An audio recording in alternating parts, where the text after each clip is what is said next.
우리는 살아가면서 잃어버리는 것이 많이 있습니다.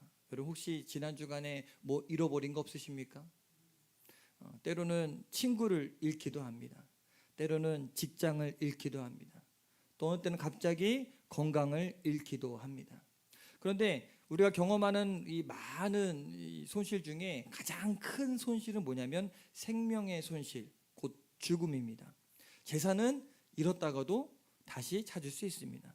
명예도 마찬가지고 건강도 마찬가지입니다. 그러나 또 다른 곳으로 또 대체할 수도 있습니다.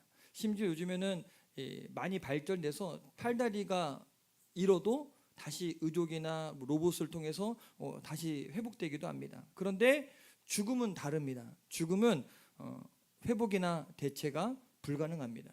왜 그럴까요? 목숨은 하나이니까 다시 회복될 수 없기 때문에 그렇습니다. 그래서 이 세상 어느 누구도 이 죽음을 피해갈 수는 없습니다. 아무리 건강한 사람도 큰 힘을 가진 사람도 죽음은 이길 수 없습니다. 미국 영화를 보다 보면 이 나라를 위해 싸우다가 죽은 군인의 장례식이 나오는 경우가 종종 있습니다. 혹시 보신 적 있으십니까? 이런 장면입니다. 관 위에 성조기를 덮고 그 앞에 모든 사람들이 거수경례를 합니다. 죽은 사람의 계급이 2등병이든 상등병이든 뭐 상관없습니다. 계급이 낮은 사람이라 할지라도 높은 계급을 단 사람들이 그 앞에서 경례를 합니다. 경례는 낮은 사람이 높은 사람한테 하는 거잖아요.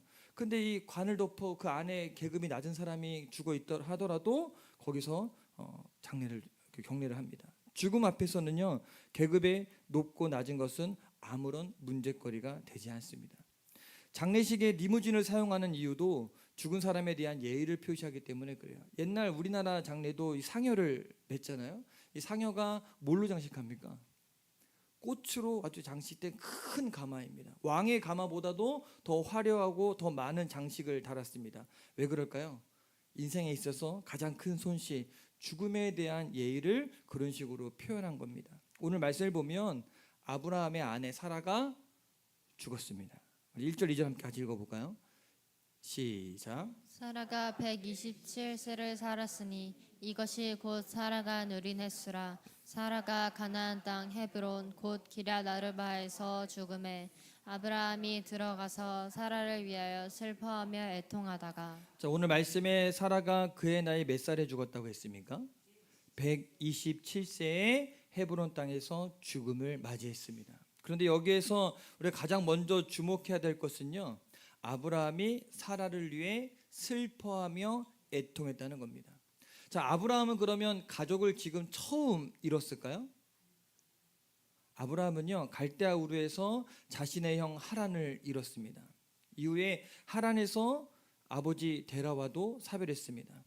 그러나 이 아내 사라의 죽음은요, 그 어떤 죽음보다 더 슬프고 마음 아픈 고통이었다는 겁니다. 사라는 아브라함의 이복누이였습니다. 그녀의 본래 이름은 사레였습니다. 하나님께서는 그녀의 이름을 사라로 바꾸어 주셨습니다. 여러 민족의 어머니가 되며 왕들이 그녀에게서 나오게 될 것이라고 약속하셨습니다. 그런데 사라는 아이를 낳지 못하는 여인이었습니다. 그러나 하나님은 그 낳지 못하는 그 여인에게 은혜를 허락하셔서 90살이 되었을 때 아들 이삭을 낳게 하셨습니다. 하나님이 사라의 인생을 귀하고 복되게 하셨다는 겁니다. 그리고 사라는 아브라함과 결혼하고서 70에서 80년을 함께 살았습니다. 두 사람의 결혼 생활은 아름답고 형통한 결혼 생활이었을까요?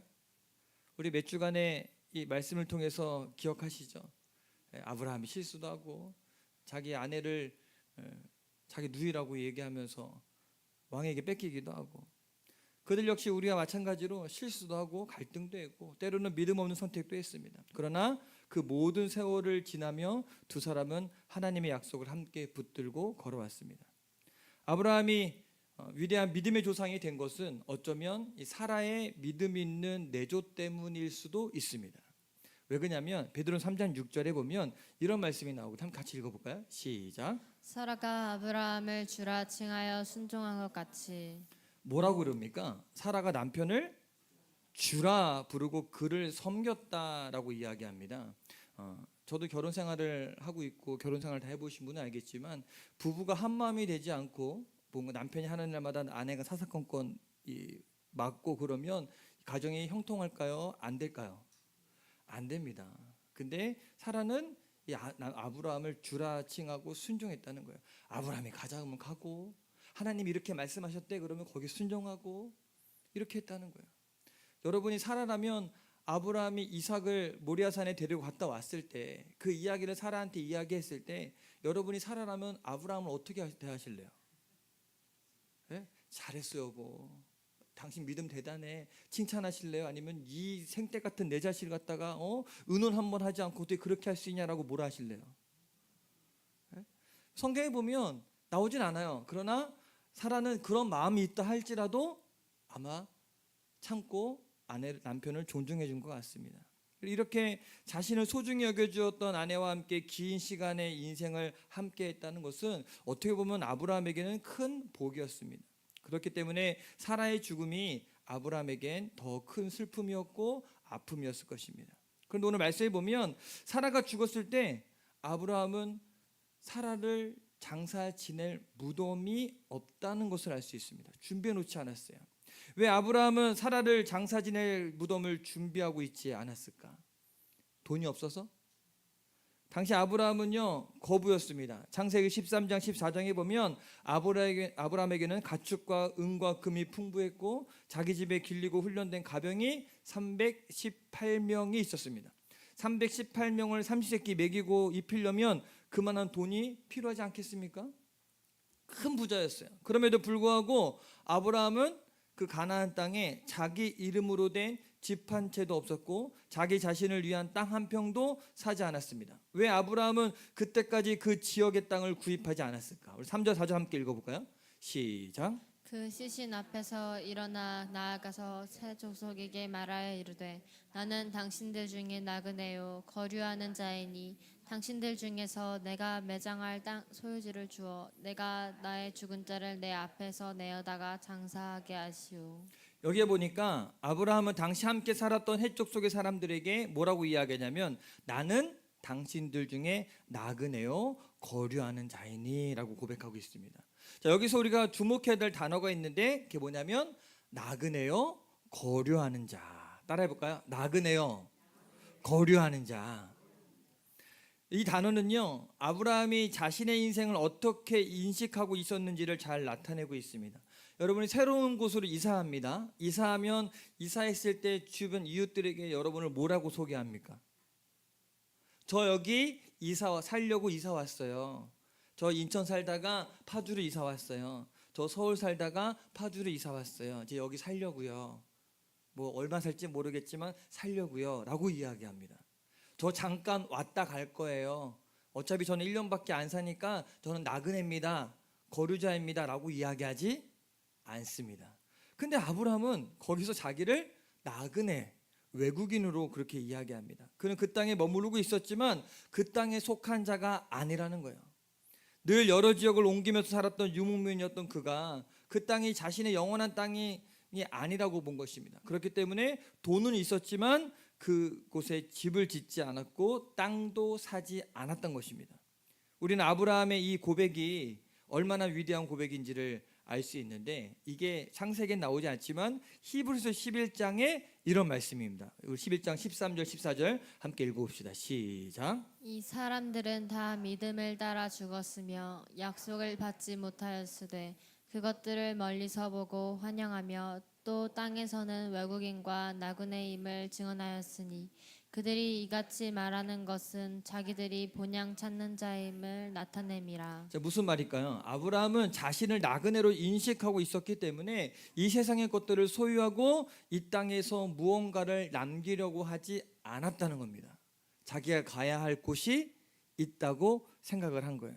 우리가 생각하는 세속적인 가치들 더 많이 가지고 더 좋은 집과 더 좋은 차를 소유하고 저 높은 곳에 그렇게 올라가는 것 아브라함의 관심이 아니었다는 거예요. 오히려 그는 언제든지 그곳을 떠날 준비를 했고 더 나은 본향 천국을 사모하며 살았습니다. 그래서 이 히브리서 11장 15절 16절에 이어서 이렇게 이야기합니다. 함께 읽어볼까요? 시작. 그들이 나온 바 본향을 생각하였더라면 돌아갈 기회가 있으렸으려뇨. 그들이 이제는 더 나은 본향을 사모하니 곧 하늘에 있는 것이라. 이러므로 하나님이 그들의 하나님이라 일컬음 받으심을 부끄러워하지 아니하고 그들을 위하여 큰 성을 예비하셨느니라. 여러분 이 말씀이 좀 특별합니다. 여기에 보면 그들이 나온 바 본향이라는 말과 더 나은 본향이라는 말을 서로 비교하면서 오늘 이야기하거든요. 그들이 나온 바 본향은 어디일까요? 아브라함의 고향 어디예요? 갈대아 우르. 거기서 떠나서 왔으니까 그러면 자기가 과거에 태어나고 자랐던 그 장소를 가고 싶어 할까요? 가고 싶어 하지 않을까요? 여러분의 고향은 그리워요? 안 그리워요? 어떻게 됐을까 궁금하지 않습니까? 그리고 떠나올 때보다 지금 아들도 생기고 돈도 많고 그러면 가서 자랑하고 싶지 않아요? 안 그래요? 고향 땅은 늘 내 그리움의 대상이지 않습니까? 이 당시에는 족장 시대잖아요. 그럼 가면 자기 친척과 인척들이 있을 거란 말이에요. 그러면 가고 싶지 않을까요? 가고 싶겠죠. 근데 아브라함은 그렇지 않았다는 거예요. 거긴 내가 갈 곳이 아니야. 그 본향보다 더 나은 본향, 아브라함이 미래에 가야 할 곳, 곧 영원한 천국을 의미하고 있다는 겁니다. 여러분도 그런 마음이 있습니까? 늘 천국에 대한 사모하는 마음. 왜 아브라함은 자신이 태어난 곳이 아니라 앞으로 가야 할 천국을 자신의 고향 본향이라고 말하고 있을까? 그것은 한마디로 그의 고향이 바뀌었다는 겁니다. 그가 하나님의 부르심을 받고 난 다음에 자기가 태어나고 자라났던 갈대아 우르가 아니라 앞으로 가야 할 저 천국을 자신의 고향으로 삼고 살아가고 있었다는 겁니다. 그렇기 때문에 그는 자기가 머물고 있었던 가나안 땅에 자기 이름으로 된 땅 한 평도 사지 않았던 것입니다. 이 땅에 묘지를 준비하지 못한 것 별거 아닙니다. 우리가 이 땅을 살면서 가장 잘해야 되는 것은요, 앞으로 우리가 죽어서 가야 할 천국의 집을 준비하는 것입니다. 이 땅에서 우리가 남겨주는 거 없어서 이 땅에서 많이 누리지 못했다고 괜찮습니다. 만약 우리가 정말 천국의 영광을 볼 수만 있다면 이 땅의 것들 미련 없이 버릴 수 있을 것입니다. 왜? 천국이 훨씬 더 좋으니까. 그런데 오늘 말씀해 보면 아브라함이 헷 족속에게 아내 사라를 매장할 장소를 요구했더니 그들이 아브라함에게 놀라운 말을 합니다. 우리 6절 함께 같이 읽어볼까요? 시작. 네, 주여 들으소서. 당신은 우리 가운데 있는 하나님이 세우신 지도자이시니 우리 묘실 중에서 좋은 것을 택하여 당신의 죽은 자를 장사하소서. 우리 중에서 자기 묘실에 당신의 죽은 자 장사함을 금할 자가 없으리이다. 여기에 우리가 주목할 것이 있는데 헷 족속들이 아브라함을 보고 뭐라고 이야기하냐면 당신은 우리 가운데 있는 하나님이 세우신 지도자라고 이야기해요. 영어 성경에 찾아봤어요. 원어에 뭐라고 번역을 했냐면 You are a mighty prince among us 이렇게 얘기해요. 당신은 우리 중에 있는 하나님의 놀라운 왕자다. 오, 놀라운 표현 아닙니까? 처음에 아브라함이 이야기할 때 뭐라고 얘기해요? 나는 당신들 중에 나그네요, 거류하는 자입니다. 그리고 고개 숙였다고 이야기하는데 바짝 엎드린 거거든요. 나는 당신들 중에 아무것도 아닌 자입니다 라고 얘기했더니 반대로 이야기해 족속은 아닙니다. 당신은 우리 가운데 있는 하나님의 지도자입니다. 왕자 같은 분이십니다 라고 이야기해요. 헷족속은 아브라함을 하나님이 세우신 지도자로 인정하고 있습니다. 아브라함은 스스로를 나그네라고 낮추어 말했지만 헷족속은 그를 매우 존귀한 사람으로 인정했습니다. 그는 땅 한 평 자기 것으로 가진 사람이 아니었지만 그들과 함께 살아온 삶을 그들에게 보여주기에는 존경받기에 충분한 삶을 살았다는 것입니다.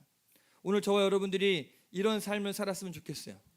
비록 이 땅에서는 부자가 아니어도, 회사에서는 높은 직급의 사람이 아니어도 우리는 하나님의 축복의 통로가 되어야 되겠습니다. 옛날 어르신들은 집안에 사람이 잘 들어오면 잘 된다고 이야기해요. 그래서 이 아들이 결혼해서 며느리가 들어왔는데 갑자기 집안이 잘 돼 그러면 집안에 복덩이 들어왔다고 이야기해요. 반대로 시집 왔는데 갑자기 뭐가 안 돼 그러면 집안에. 근데 우리는 이 땅에 살면서 모든 사람들에게 복이 돼야 돼요. 당신이 우리에게 온 다음부터 우리 모두 다 하나님 복을 받았습니다. 당신이야말로 복 덩어리입니다. 이런 말 들을 수 있었으면 좋겠어요. 우리 옆에 있는 분과 뒤에 있는 분 한번 얘기해 볼까요? 당신이 복 덩어리입니다. 이런 말을 들어보신 분도 계시지만 못 들어보신 분들은 들었으면 좋겠어요. 해쪽 속들은요, 아브라함 때문에 행복했습니다. 아브라함을 하나님이 세우신 지도자로 인정하고 따랐다는 것입니다. 오늘 저와 여러분들이 그랬으면 좋겠어요. 우리의 삶이 하나님의 영광을 드러내고 이웃 사람들에게 유익이 되는 축복의 통로가 되어야 됩니다. 그래야 주님께서 오라고 할 때 부끄러움 없이 주님께 가게 될 것입니다. 우리 옆에 있는 분하고 다시 한번 인사해 볼까요? 우리 못 들어봤으니까. 당신이 하나님의 복입니다. 그래서 어느 장소에 가든지 환영받는 사람이 되었으면 좋겠어요. 어우, 이 사람 왔어. 근데 이런 분들 있잖아요. 막 얘기하고 있다가 그 사람 들어오면 야, 조용히 말하지 마. 그런 사람은 안 됐으면 좋겠습니다. 계속해서 오늘 말씀은요, 아브라함이 사라의 무덤으로 사용하기 위해 막벨라의 밭과 굴을 살 때 정당한 값을 지불하고 그 밭과 굴을 샀다고 이야기합니다. 처음에 아브라함이 해초 속에게 몸을 굽히면서 정중하게 밭을 팔라고 이야기합니다. 그럴 때 해초 속이 뭐라고 이야기합니까? 무슨 밭을 삽니까? 당신이 우리한테 한 게 있는데, 우리가 받은 게 있는데 그냥 마음대로 원하시는 거 있으면 마음대로 쓰십시오. 우리가 주겠습니다. 걱정되십니까? 그럼 우리가 다 모여 있으니까 우리가 증인도 세우고 도장도 찍어서 무상으로 증여해 주겠습니다 라고 이야기합니다. 그리고 특별히 이 에브론이라는 사람은요, 자신이 소유하고 있던 이 막벨라의 밭과 굴을 그냥 주겠다고 본인 입으로 그렇게 이야기를 합니다. 자, 그러면 여러분 이 상황입니다. 그럼 여러분은 어떨까요? 하나님 감사합니다. 이때를 위해서 이 사람들을 준비해 놓으셨군요. 그리고 그 땅을 받지 않을까요? 이거 참 어려운 문제죠. 제가 목회를 하다 보면 이런 경우들이 종종 발생합니다. 그래서 예전에 몇 번 우리 교회를 자기가 져주겠다고 이렇게 오신 분들도 있고 이런 분들이 있어요. 근데 하나님은 사람을 통해서 일하시기도 합니다. 근데 놀라운 건 뭐냐면 아브라함은 그것을 받지 않습니다. 공짜로 무덤을 얻지 않아요. 그리고 굳이 정당한 값으로 그 땅과 굴을 사서 사라를 장사 지내려고 합니다. 16절 한번 같이 한번 읽어볼까요? 시작. 아브라함이 에브론의 말을 따라 에브론이 헷 족속이 듣는 데서 말한 대로 상인이 통용하는 은 400세겔을 달아 에브론에게 주었더니, 여기에 보니까 아브라함은요, 에브론에게서 막벨라에 있는 밭과 굴을 구입할 때 은 400세겔이라는 값을 지불합니다. 400세겔은 이 무게를 재갖고 이 당시에는 이 거래를 했는데 약 4.5kg의 돈입니다. 그 당시 화폐로서는 상당히 큰 거금입니다. 당시 노동자의 이 품삯을 따졌을 때 40년을 벌어야 만들 수 있는 돈이입니다. 그래서 1년 연봉이 10세겔이라고 합니다. 노동자의 1년 연봉이 40년을 한 푼도 쓰지 않고 모아야 수 있는 돈이 이 400세겔입니다. 자, 근데 놀라운 건 뭐냐면, 재밌는 건 뭐냐면, 아까 얘기했던 이 에브론이 처음에 뭐라고 그랬어요? 그냥 가져라. 근데 아브라함이 괜찮다. 얼마면 팔겠냐? 그랬더니 얼마를 지금 얘기해요? 400세겔 얘기해요. 여러분 이게 얼마나 큰 돈인지 감이 안 오시죠? 이 사무엘하 24장 24절에 보면 다윗이 아리우나의 타작마당과 소를 구입을 합니다. 그때 당시에 그 아리우나의 타작마당과 이 소를 구입할 때 왕이 돈을 주고 산 거잖아요. 은 50세겔이었습니다. 이게 시간으로 따지면 1000년 뒤예요. 여러분 지금 우리가 계산했을 때 우리나라도 마찬가지로 초기의 10,000원과 지금의 10,000원은 개념이 달라요. 저 어렸을 때는요, 이 1,000원짜리 하나 들고 나가면 엄청 큰 돈이에요. 할 수 있는 게 무지하게 많았어요. 기억나시죠? 짜장면 한 그릇도 사 먹을 수 있는 돈이에요. 지금 1,000원은. 애들도 용돈 줄 때 1,000원 주면요, 받긴 받지. 근데 이렇게 받아요. 10,000원 주면 그게 좋아요. 50,000원 주면 이거 받아요. 값어치가 완전 달라졌잖아요. 근데 1000년이라는 세월 전에 400세겔은요 어마어마한 돈입니다. 즉 지금의 아브라함이 아내 사라를 장사하기 위해서 다윗이 아리오나의 타작마당을 산 금액의 8배나 많은 엄청난 액수의 돈을 지불했다는 것입니다. 자, 그러면 여러분 재밌는 사건 아닙니까? 에브론이 처음부터 공짜로 줄 마음이 있었다 없었다? 이건 추측하는 거예요. 성경에 나오진 않아. 그죠? 왜냐하면 공짜 줄 마음이 있었으면 이렇게 큰 돈을 불렀을까? 아니면 그 당시에 적당한 금액을 불렀을까? 그래서 세상 사람은 믿으면 안 돼요. 우리가 예수 믿는 분들이 좀 약간 순수한 마음도 있기 때문에 사람이 좋으니까. 근데 여러분, 제가 여러분보다 많은 인생을 덜 살았지만 절대 세상 사람은 돈이 엮여 있으면 믿으면 안 됩니다. 그래서 지혜롭게 살아야 돼요. 아브라함이 이렇게 하나님이 주신 지혜로 정당하게 금액을 쓰고 삽니다. 근데 저는 궁금합니다. 굳이 공짜로 주겠다는 것을 거절하고, 이 금액도 무지하게 많잖아요. 아마 제가 아브라함이라면 400 그러면 그냥 공짜로 주세요, 그냥 이러지 않을까라는 생각도 합니다. 아브라함에게 그 땅이 그렇게 필요한 것이었을까요? 꼭 거기다가만 매장을 해야 될까요? 그는 유목민이었기 때문에 언제든지 그 땅을 떠날 수 있었습니다. 언제 다시 그곳에 올지 모릅니다. 그런데도 불구하고 그 큰 돈을 들여서 그 땅을 삽니다. 우리는 여기서 아브라함이 정당한 값을 지불하고 그 땅을 샀던 중요한 이유를 알아야 됩니다. 사실 하나님께서 아브라함을 갈대아 우르에서 불러내셨을 때 내가 너로 큰 민족을 이루겠다 이것만 약속한 것이 아니라 가나안 땅을 그와 그 자손에게 주겠다 약속하셨습니다. 근데 그 약속을 믿고 늘 살아와서 하나님이 약속하신 대로 이삭을 낳고 세월이 지나고 살아가잖아요. 오늘 나이가 아브라함의 나이는 나오지 않았지만 사라의 죽은 나이가 나오잖아요. 그러면 이삭이 태어나고 근 40년이 다 돼가는 거예요. 37년이 세월이 지났어요. 근데 아직 그 땅을 살아가고 있으면서 아직 가나안 땅에 자기가 얻을 수 있는 게 아무것도 없는 상황이었습니다. 자, 그렇다면 지금은 다른 사람들의 땅이고 자신의 나그네로 이 땅을 살아가지만 하나님의 약속은 반드시 이루어질 거니까 내 후손들이 이 땅을 살 거라는 마음의 확신이 있었어요. 그러나 이 땅에 대한 약속만은 갖고 있었지만 실질적으로는 이루어지지 않았으니까. 그래서 아브라함에게 이 막벨라의 굴은요, 그냥 무덤 이상의 의미를 가졌을 것입니다. 하나님께서는 이 땅을 그의 후손에게 주시겠다 약속하셨으니까 이제는 그 약속의 땅에 처음으로 그의 이름으로 된 소유지가 생긴 것입니다. 마치 엘리야가 기도했을 때 큰 비가 오기 전에 조각구름이 먼저 보인 것처럼 이것이 하나님의 약속을 위한 첫 걸음이라고 생각한 것 같아요. 75세에 하나님의 약속을 붙잡고 고향을 떠난 지 정확히 62년 만에 가나안 땅을 소유하게 되었습니다. 몇 년 걸렸어요? 와, 우리는 62년 참을 수 있습니까? 그러니 어떻게 공짜로 그 땅을 얻겠습니까? 그런데 오늘 저와 여러분들은요, 아브라함이 정당한 값을 지불하고 에브론에게서 밭과 굴을 사는 것을 통해서 배워야 할 아주 중요한 믿음의 자세가 하나 있습니다. 그게 뭐냐면 천국을 준비하는 자세입니다.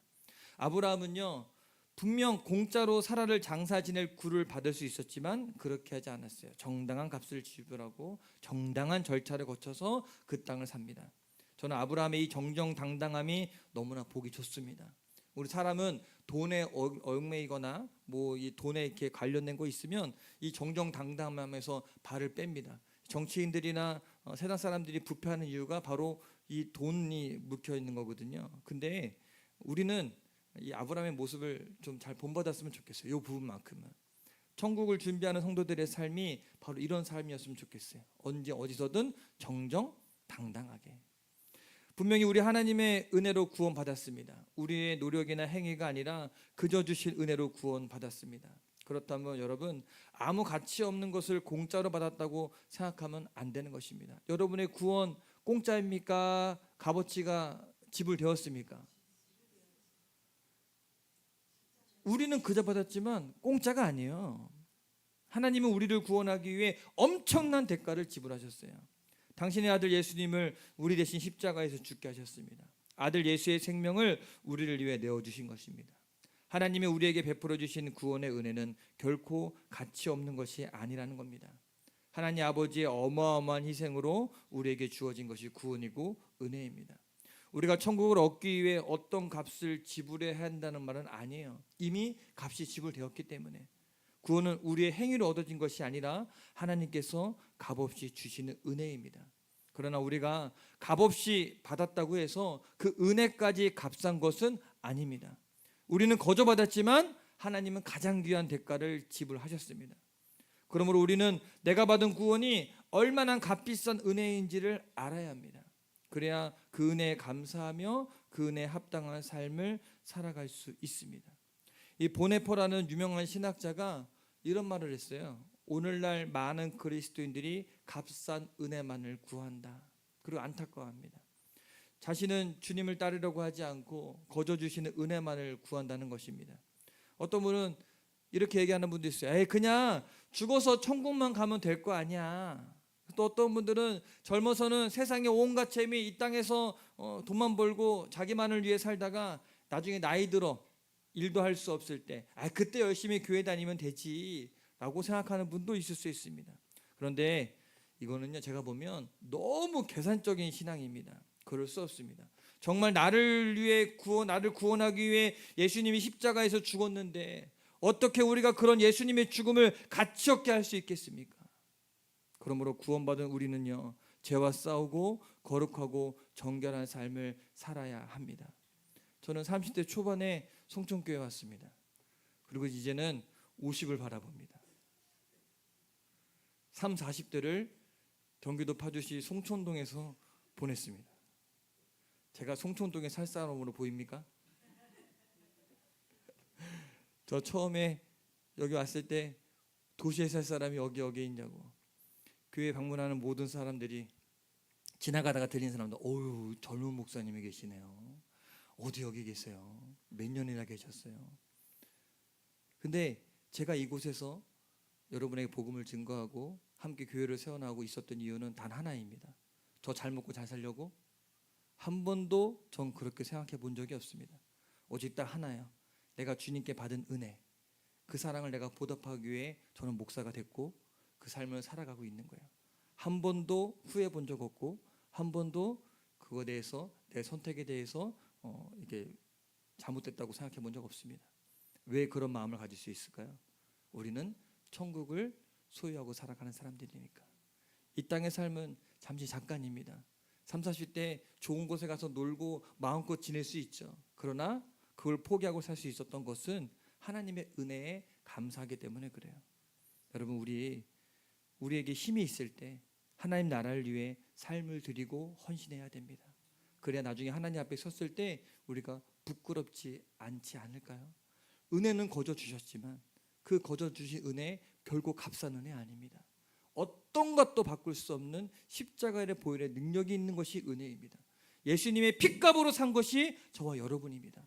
근데 그게 어떻게 하찮은 거고 어떻게 아무것도 아닌 것이 됩니까? 어떻게 세상 것과 비교할 수 있습니까? 여러분, 하나님 나라를 위해 우리가 땀 흘려 일하는 것, 우리가 얻은 구원을 값지게 하는 것이고 천국을 준비하는 삶이 될 것입니다. 오늘 아브라함이 말도 안 되는 가격에도 1원 한 푼 깎지 않고 그냥 지불했던 이유는 아브라함의 소망은 천국에 있기 때문에 그럽니다. 여러분, 우리에게도 이런 믿음과 소망이 있게 되길 주님의 이름으로 간절히 축원합니다. 천국 바라보며 살아갑시다. 아브라함처럼 더 나은 본향을 바라보며 살아갑시다. 우리 같이 인사해 볼까요? 우리 천국에서 꼭 만납시다.